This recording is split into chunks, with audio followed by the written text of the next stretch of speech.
ओम नमो भगवते वासुदेवाय। ओम नमो भगवते वासुदेवाय।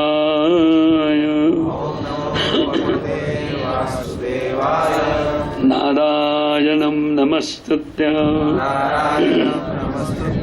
नरं चैव नरोत्तमं देवीं सरस्वतीं व्यासं तदुजयं मुदैरये।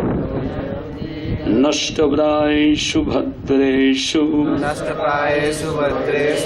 नित्यं भागवत सेवया भगवतीरुत्तम श्लोके भक्तिर्भवति नैष्ठिकी। श्रीमद् भागवतम प्रथम स्कंद अध्याय 7 श्लोक संख्या 22। अर्जुन उवाच कृष्ण कृष्ण महाभाग भक्तानां अभयं कर त्वम् एकः दह्यमानानां अपवर्गो असि संसृते। अर्जुनोवाच कृष्ण कृष्ण महाभाग भक्तानां भयंकरः त्वमेको दह्यमानानां अपवर्गो असि संसृते। अर्जुनोवाच कृष्ण कृष्ण महाभाग भक्तानां भयंकर त्वमेको दह्यमानानां अपवर्गोऽसि संसृतिः।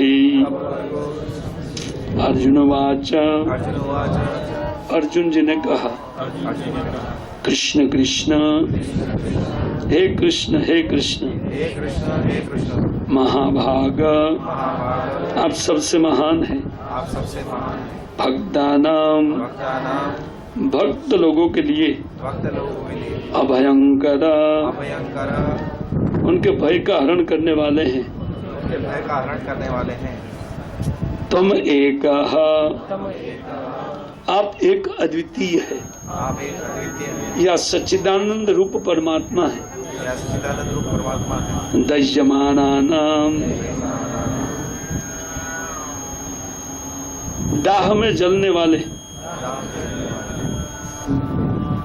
अपवर्गोषि मोक्ष देने वाले हैं। संसृते संसार रूपी। तो श्री अर्जुन जी ने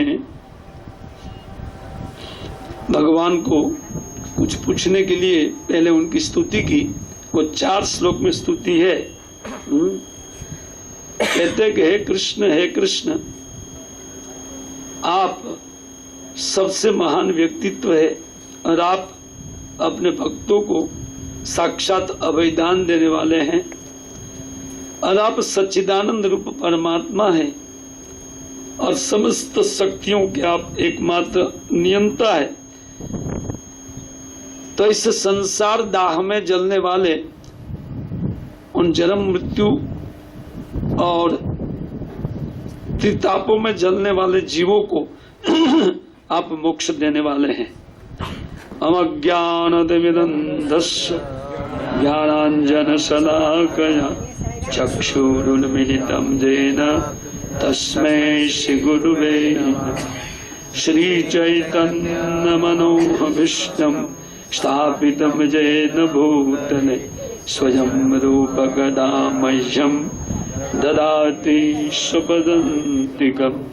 वन्देऽहं श्रीगुरौ श्रीयुतपदकमलं श्रीगुरून् वैष्णवांश्च श्रीरूपं साग्रजातं सहगण रघुनाथान्वितं तं सजीवं साद्वैतं सावधूतं परिजनसहितं कृष्ण चैतन्यदेवं श्री राधा कृष्ण पादान् सहगण ललिता शिविशाखन्वितंश्च मुखं करोति वाचालं पंगुं लंघयते गिरिं यत्कृपातमहं वन्दे परमानन्दमाधवं जयतं सुरतपङ्गौ मम मन्दमतैर्गतिः मत्सर्वस्वपदाम्बोजो श्रीराधावदनमोहन वाञ्छाकल्पतरुभ्यश्च कृपा सिन्धुभ्यैव च पतितानां पावनेभ्यो वैष्णवेभ्यो नमो नमः। श्री कृष्ण चैतन्य प्रभो नित्यानंद श्री अद्वैत गदाधर शिवासादि श्री गौर भक्तवृंद। हरे कृष्णा कृष्णा कृष्णा हरे हरे राम राम राम हरे। नमो विष्णुपादाय कृष्णपृष्ठाय भूतले श्रीमते भक्तिवेदांत स्वामिनिति नामिने। नमस्ते सरस्वती देवे गौरवाणी प्रचारिणे निर्विशेष शून्यवादी पाश्चात्य देशतारिणे। हरे कृष्ण। तो हम लोग का जितना भी सद्भाग्य है उनमें सबसे बड़ा सद्भाग्य श्रील प्रभुपाद महाराज के द्वारा स्थापित इस सत्संग से उत्पन्न होता है। अर्थात जो भी हमारे पास सद्भाग्य हमको मिला है उनमें से सबसे बड़ा सद्भाग्य है सत्संग। क्योंकि सत्संग में साधु संगति में भगवत तत्व का विवेक जीव को प्राप्त होता है, जो रेर मनुष्यों के पास होता है। मनुष्यानाम सहस्तेषु कश्चित् यत्तति सिद्धे यत्तामपि सिद्धानाम कश्चिन् माम वेति तत्वतः। श्री भगवान बोल रहे हैं कि हजारों हजार मनुष्य में से कोई कोई व्यक्ति सिद्धि के लिए प्रयत्न करता है, और इन हजार हजार प्रयत्नशील व्यक्ति में से कोई एक व्यक्ति सिद्ध होता है। और ऐसे हजारों सिद्ध में कश्चित् माम वेति तत्व, कोई कोई मेरे तत्व का ज्ञान रखते हैं। सोचिए इस अवस्था में जो मनुष्य भगवान के भक्तों की संगति में बैठ करके भगवत तत्व का ज्ञान प्राप्त करते वो कितने भाग्यवान होंगे। भगवान अपने मुख से कहते हैं, देखिए अगर उस श्लोक की भगवत गीता के श्लोक की व्याख्या में मैं नहीं जाऊंगा, वो लंबा चौड़ा है, लेकिन अनुवाद भर केवल कर दिया कि वो क्या भाग्य होगा उन जीवों का जो भगवान जिस सद्भाग्य का वर्णन करते हैं कि सिद्धि के लिए कोई कोई मनुष्य प्रयास करता है। वो सिद्धि का अर्थ अपने स्वरूप प्राप्ति का उपाय या दुख निवृत्ति का उपाय, ऐसे तो सब लोग करते हैं लेकिन उपाय जानते नहीं है। कुछ योगीगण जानते हैं और वो लोग योग के माध्यम से अपने स्वरूप को प्राप्त करके इस सांसारिक दुखों को निरस्त कर देते हैं जो कभी नहीं आएगा। और हम जो प्रयत्न कर रहे हैं इन भौतिक तरीके से, एक दुख निवृत्ति के लिए 50 दुख उत्पन्न कर लेते हैं, हमको मालूम नहीं है। क्योंकि कालजम कर्मजम अनेक दोष है। कर्म के द्वारा जन्मा हुआ दोष, काल के द्वारा जन्मा हुआ दोष, स्वभाव के द्वारा जन्मा हुआ दोष, ये दोष रहता है मायाबद्ध अवस्था में। इन दोषों को लेकर के जब हम लोग दुख दूर करने का प्रयत्न करते हैं तो 50 दुख दूसरा निर्माण करते हैं, ये हमको मालूम। एक दूसरी देह क्रिएट कर लेते हैं इसी से। जो दुख देने वाली है, क्लेशद आस देह, जो क्लेश देने वाला देह अभी है, उससे ज्यादा कष्ट प्राप्त करने वाला देह को हम निर्माण करते हैं अपने हाथ से, क्योंकि हमारे पास दोष है। तो कहते हैं कि उन योगी गुणों में से कोई कोई व्यक्ति सिद्धि प्राप्त करता है। सिद्धि का अर्थ अपने स्वरूप को समझ करके वो चिदानंद ब्रह्ममय अवस्था को प्राप्त होता है। एक दिन चर्चा कर रहा था। और कहते हैं वैसे हजारों सिद्ध होते हैं, तो उन सिद्धों में से कश्चिन माम वेति, कोई कोई मुझे जानता है, एक आध दो जाने तो जाने। और हम लोग का क्या भाग्य है, इससे बहुत कम लोग का भाग्य होता है, इन्हें गिने लोग, क्योंकि रेयर भाग्य, बहुत कम लोगों का ऐसा भाग्य रेयर लोगों का होता है, कोई कोई लोग का होता है। इससे सबका अधिकार नहीं है, सत्संग में सबका अधिकार नहीं है। बाकी भाग्य में जीवों का अधिकार रहता है, कभी अधिकार नहीं रहता है, कभी भिखारी बन करके घूमता है और कभी तमंगर बन करके घूमता है। लेकिन वो घूमे से घूमे, 100 साल के लिए घूमे, 50 साल के लिए घूमे, बाकी भिखारी बन करके चक्कर मारेगा। लेकिन ये सत्संग अगर भगवान को तत्व से किसी ने समझ लिया और उनकी भक्ति कर लिया, तब तो बोलते हैं उन सिद्धों में भी महासिद्ध, उनको भागवत आत्माराम बोलते हैं। एक सूसा आत्माराम होते हैं। सूसा का अर्थ होता है जिसमें कोई ज्यादा बलिवार नहीं है, उसी को सिद्धि बोलते हैं। जो योगी गणों के, ज्ञानी गणों के द्वारा अपने स्वरूप को जान लेना, परमात्मा का चिंतन कर लेना, इसको सूसा आत्माराम बोलते हैं। बहुत आत्माराम है लेकिन उतना बढ़िया नहीं। भागवत आत्माराम भगवान को समझने वाला और भगवान की भक्ति करके भगवान से मिलने वाला चिन्मय रस को, सेवा रस, सुख को जो प्राप्त हो गया है, वो व्यक्ति सबसे महान है। इसलिए भगवान के कश्चित माम वेति तत्वतः। तो मैं कह रहा था कि हम लोग बहुत भाग्यवान हैं।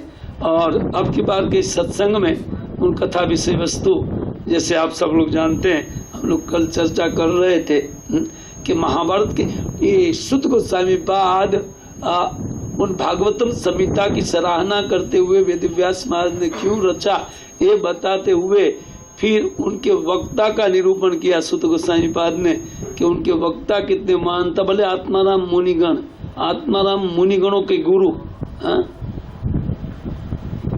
मुनिनाम गुरु, उन सब में वरील व्यक्ति सुखदेव गोस्वामी पाद इसके वक्ता है।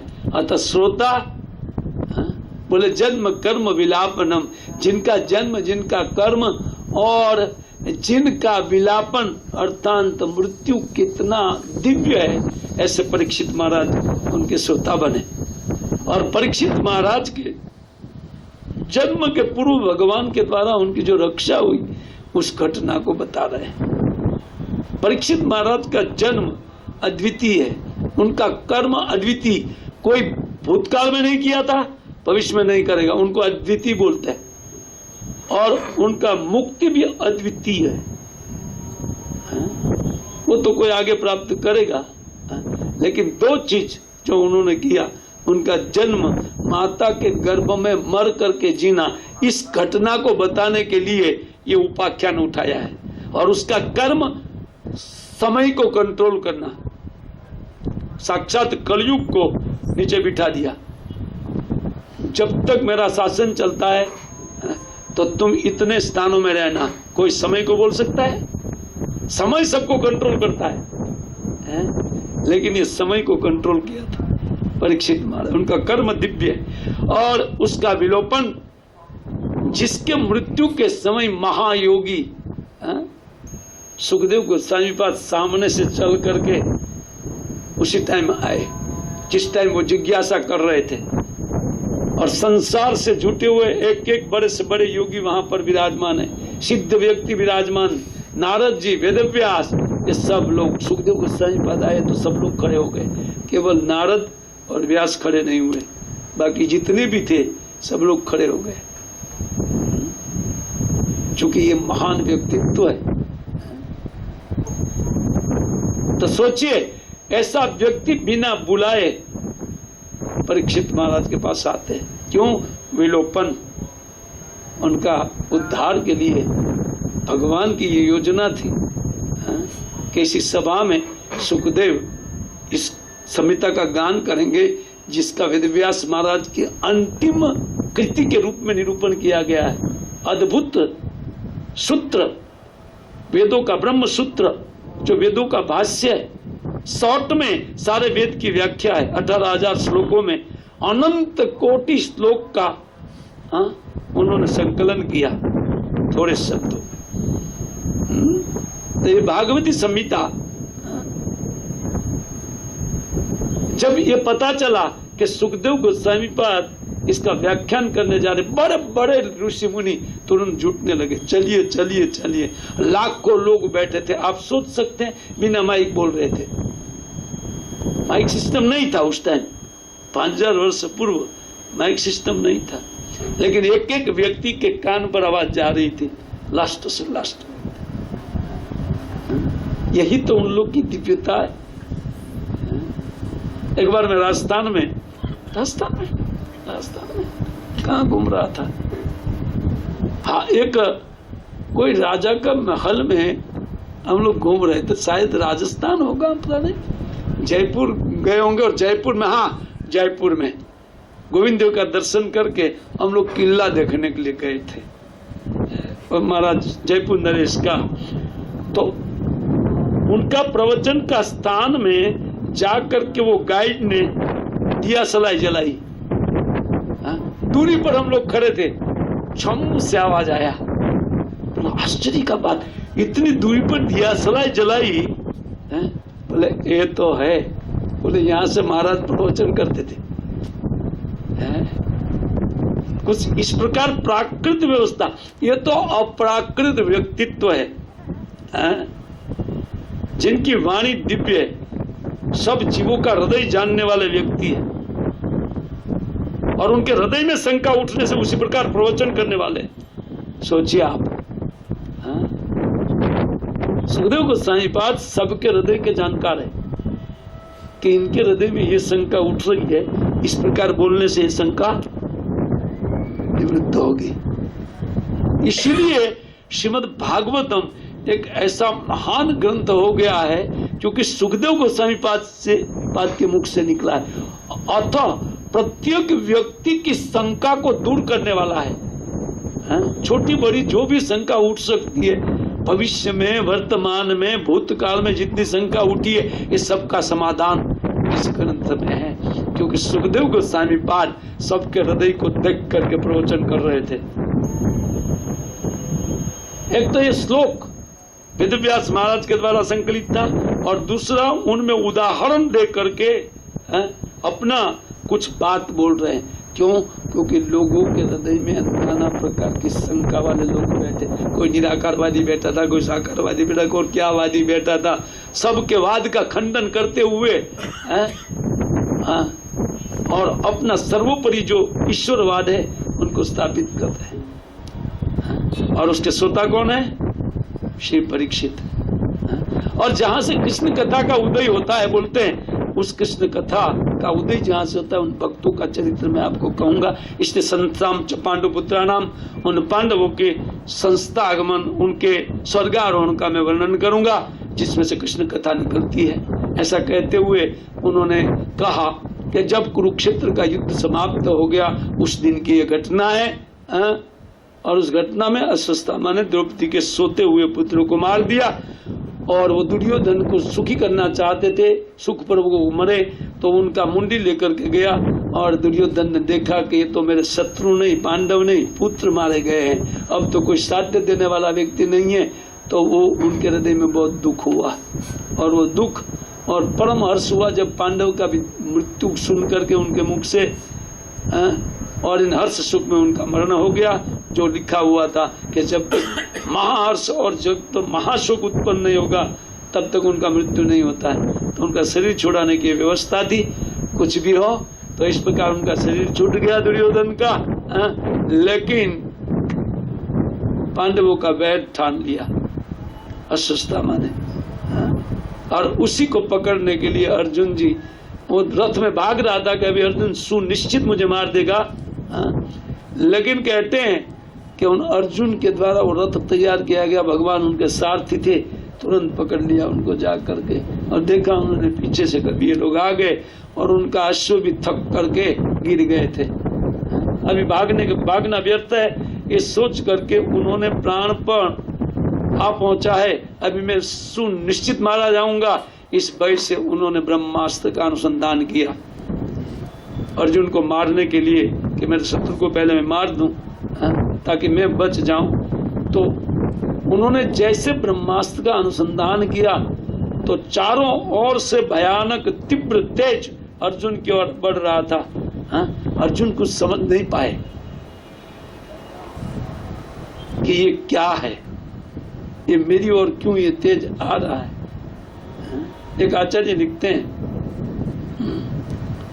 वल्लभाचार्य जी लिखते हैं अपनी टीका में कि एक तो ये इसको मारने के लिए जा रहा था, तब तक दैव से पता नहीं कौन संकट आ गया, चारों ओर से प्रकाश क्यों आ रहा है, वो कुछ समझ नहीं पा रहे थे। तो भगवान को पूछना चाहते थे, क्यों? क्योंकि उन्होंने बहुत सहायता लिया अपने सारथी का। भगवान उनके रथ पर अहर्निश बैठ करके उन 18 दिन युद्ध करवाए थे और उनके पल पल परामर्श का जरूरत होता था अर्जुन को, पल पल। और भगवान अगर नहीं होते थे अर्जुन विजयी नहीं होता था। आप सोचिए वो ऐतिहासिक युद्ध जिसमें 56 करोड़ लोग मारे गए थे, उनके बाद में इकट्ठा मृत्यु कभी नहीं हुआ है। जिस युद्ध में 18 दिन में 56 करोड़ लोग, लगभग प्राय पुरुष रहित पृथ्वी हो गई थी। उस टाइम आबादी उतना नहीं था, लगभग प्राय बहुत कम पुरुष लोग बचे हुए थे, क्योंकि जितना था वो दोनों सैन्य में बट गए थे। सब राजा लोग अपना सैन्य लेकर के आए थे और क्या, या तो पांडवों के पक्ष में या तो फिर कौरवों के पक्ष में। 56 करोड़ लोग मारे गए थे। ऐतिहासिक कहते भविष्य में भी इकट्ठा इतना नहीं मारे जाएंगे, शायद कल की अवतार तक। तो कल की जी तो चालू करेंगे एक साइड से काटना। खैर जो भी हो, तो ये जान पर आ पड़ी, ये सोच करके समझ नहीं पा रहे थे अर्जुन जी को उपाय क्या करे, ये क्यों मेरी ओर प्रकाश आ रहा है। तब वो तुरंत भगवान का आश्रय लिया।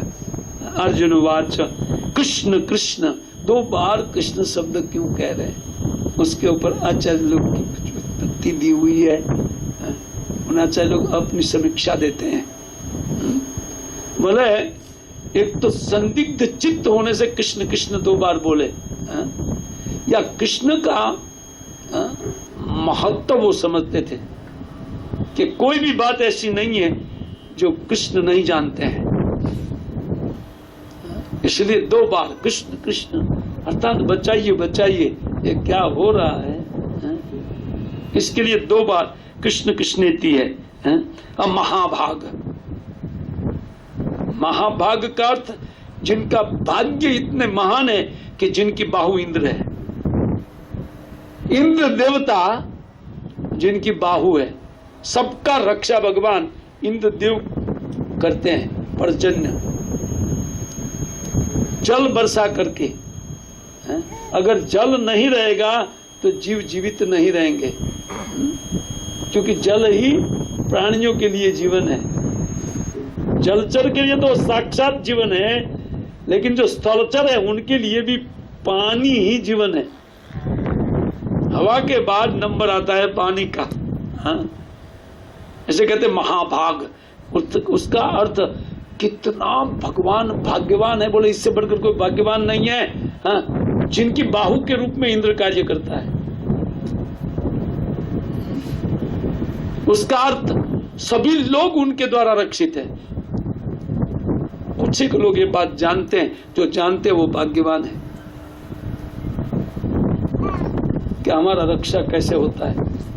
अगर जल नहीं गिरेगा हवा नहीं चलेगा हम बच नहीं पाएंगे, क्योंकि हम जितना भी रुपया कमाएं, रुपया से एयर नहीं बनेगा और न तो रुपया से वाटर आएगा। बोले नहीं मिनरल मिलता है ना, ओके वो मिलता है कब ना जल है तब, उसको प्योरीफाई करते हैं, ये जल नहीं होगा तो सबकी रक्षा करते हैं भगवान, सबकी। लेकिन भक्ता नाम भयंकर, बहुत सुंदर बात लिखते हैं। एक आचार्य, मैं आज पाठ कर रहा था, इस श्लोक के ऊपर विचार कर रहा था, अद्भुत उत्प्रेक्षा है। उत्प्रेक्षा का अर्थ होता है, आप बोलेंगे संस्कृत शब्द है, उत्प्रेक्षा का अर्थ होता है टीका, विवरण, अद्भुत अद्भुत विवरण आचार्य लोग दिए। आइए एक आध आचार्य का पाठ किया जाए। बहुत सुंदर, क्योंकि यही तत्व को जानना है, वो आचार्य लोग उस तत्व को पकड़े हैं, क्योंकि वो कृष्ण भक्ति करके अपने जीवन में कृष्ण प्राप्ति करके कृष्ण के विषय में लिख रहे हैं। हमारे जैसे नहीं है बुद्धू, वो देख करके भी याद नहीं रहता, फिर देखो ऐसा नहीं है। क्यों ना वो सुखदेव गोस्वामी पाद की तरह वो हो गए, प्रत्येक जीवों का हृदय जानते हैं। तो कृष्ण तत्व को समझाने के लिए शंका का समाधान अवश्यम भावी। पहले शंका नहीं होगी तो व्यक्ति का तर्क चलता रहेगा माइंड में, वो प्रवचन सुनेगा ही नहीं हवा, क्योंकि उनका शंका है भीतर। एक प्रवचन हो गया, उनके प्रति शंका उठा है, इसलिए दूसरा हवा में जा रहा है। वो जितना बोला नहीं उसका क्या होगा, उसका क्या, ये झूठ बोला है, बोला है। आचार्य लोग इसका समाधान देते हैं। इसी को कहते हैं उत्प्रेक्षा। आइए हम लोग पाठ करते हैं विश्वनाथ चक्रवर्ती ठाकुर को। ये हमारे तत्वाचार्य तो जीव गोस्वामी पाद है, उनका भी क्रम संदर्भ इसमें दिया हुआ है। 2-3 व्याख्या भागवतम के ऊपर उन्होंने दिया है। उन तत्व संदर्भ में नहीं जा करके पहले हम चक्रवर्ती ठाकुर को पाठ करते हैं। चक्रवर्ती ठाकुर इनमें लिखते हैं,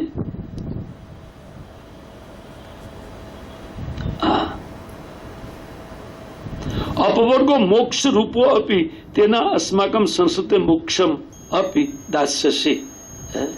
बोलते हैं कि भगवान अपवर्ग देने वाले हैं और संसार दव से जीवों को मुक्त करने वाले हैं। तो ये सामान्य जो आग है उनसे मुक्त क्यों नहीं करेंगे? ये जो चारों ओर से तेज लपटा आ रहा है मेरी ओर, तो स्वाभाविक उससे मेरा मुक्ति होगा। जो अपवर्ग दे सकते हैं, तेना अस्माकम संस्कृते मोक्षम अपि दास्यसि, कहते हैं कि वो मुझे मुक्त करेंगे। इस आशय को लेकर के ये श्लोक कृष्ण कृष्ण महाभाग बोला गया है। किम उत्तस्मात् अग्नेयास्त्राण नाम अत्रम इति वा।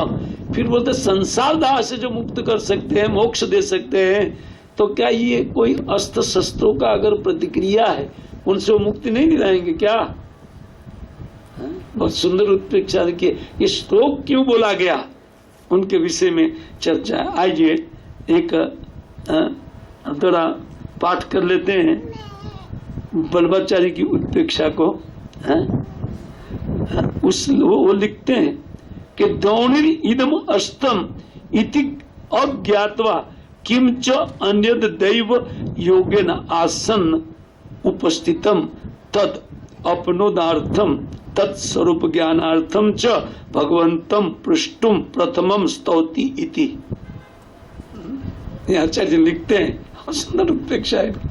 वो कहते हैं कि वो समझ नहीं पा रहे थे कि द्रोण के द्वारा ब्रह्मास्त्र छोड़ा गया है।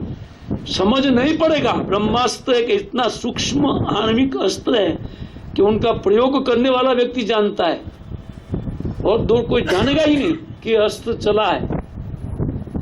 जब जानेगा, उनके मूल तक जाएगा तब पता चलेगा ना, तब तक तो मर जाएगा वो व्यक्ति। जब तक पता लगाएगा तब तक इतना ये पारमाणु अस्त्र है। और इतना सूक्ष्म अस्त्र है, तो कहते हैं कि उन द्रोणी इदम अस्त्रम, ये द्रोणाचार्य के पुत्र को जो